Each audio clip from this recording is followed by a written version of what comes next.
नमस्कार, आप देख रहे हैं नमस्ते भारत न्यूज चैनल, हर वर्ग की आवाज। और मैं हूं आपके साथ आरती सिंह आजाद और रुक करते हैं खास खबर की।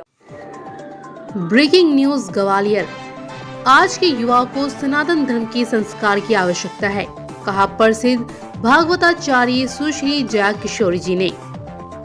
ग्वालियर देश विदेश में प्रसिद्ध भागवताचार्य एवं भजन गायक सुश्री जया किशोरी ने कहा कि आज के युवाओं को और बच्चों को सनातन धर्म के संस्कार की आवश्यकता है।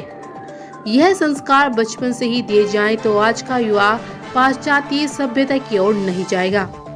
सुश्री जया किशोरी आज पत्रकारों से चर्चा कर रही थी। उन्होंने चर्चा करते हुए कहा कि पिछले कुछ समय से युवा धर्म के प्रति जागरूक रहा है, बस आज के युवाओं को अच्छी चीजें सिखाने की आवश्यकता है। वहीं आज भागवत कथा के प्रथम दिन कंपू स्थित संकट मोचन हनुमान मंदिर से कलश यात्रा निकाली गई, जो कि शहर के प्रमुख मार्गों से होती हुई कथा स्थल पर समाप्त हुई। आज की कलश यात्रा में 251 महिलाएं पीले वस्त्र धारण कर कलश लेकर चल रही थी। जिन जिन क्षेत्रों से कलश यात्रा निकाली गई वह क्षेत्र भगवामय हो गया।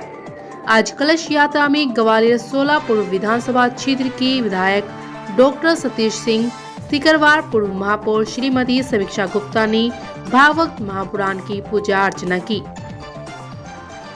ग्वालियर से विनोद गुप्ता की खास रिपोर्ट।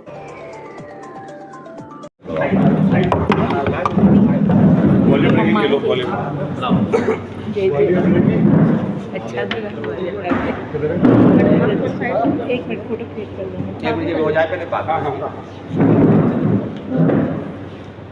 वर्तमान परिवेश में धर्म और आस्था के प्रति कुछ सालों में प्रचलन बढ़ा है कथाओं का, और वहीं आज का युवा है वो पाश्चात्य की ओर जा रहा है।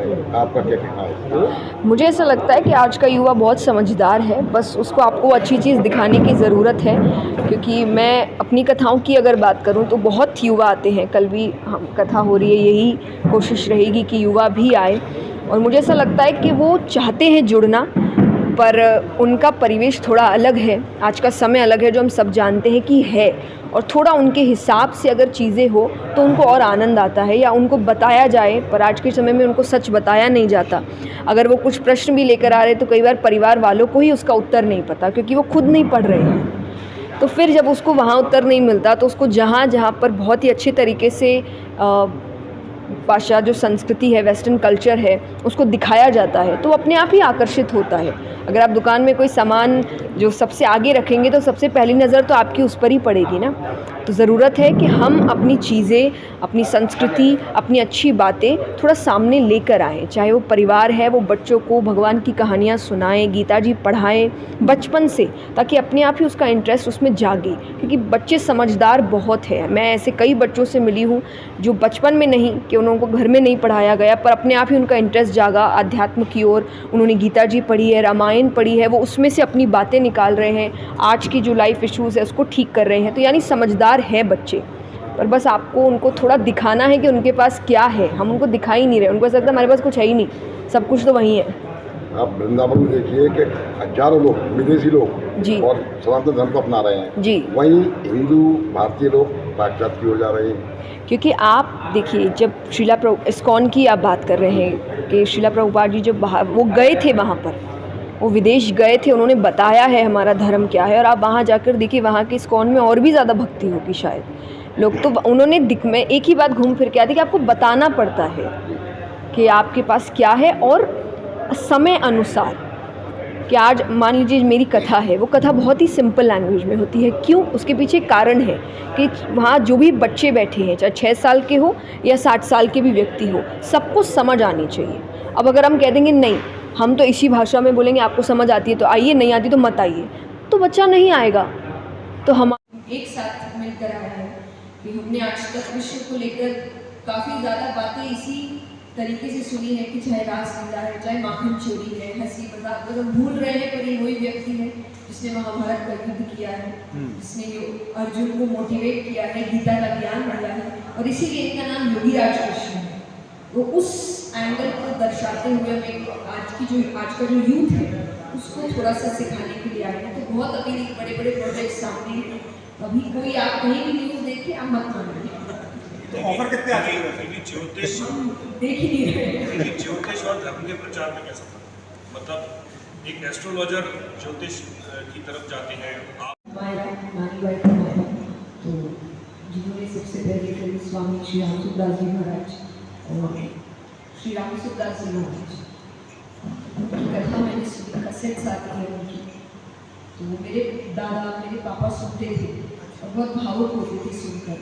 और एक बच्चा अगर घर में घूम रहा है और उसको हर कुछ दिन में उसके पिता ऐसे भावुक होते हैं तो उसके लिए बहुत जिज्ञासा की बात होती है, ऐसा हो क्या रहा है, क्यों ऐसे रोते हैं या इतने भावुक हो जाते हैं। एक दिन मैंने उनसे पूछा, फिर उन्होंने मुझे सुनाई, और क्योंकि शुरुआती से मेरा सफर आध्यात्मिक रहा है तो अपने आप स्वाभाविक एक इंटरेस्ट मेरा झुकाव वहीं था।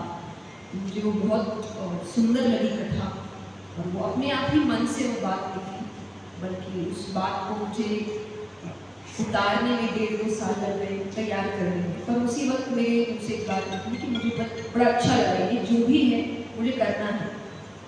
तो उन्होंने कहा करना है तो फिर करते हैं तैयारी, और फिर उस तैयारी में समय लगा।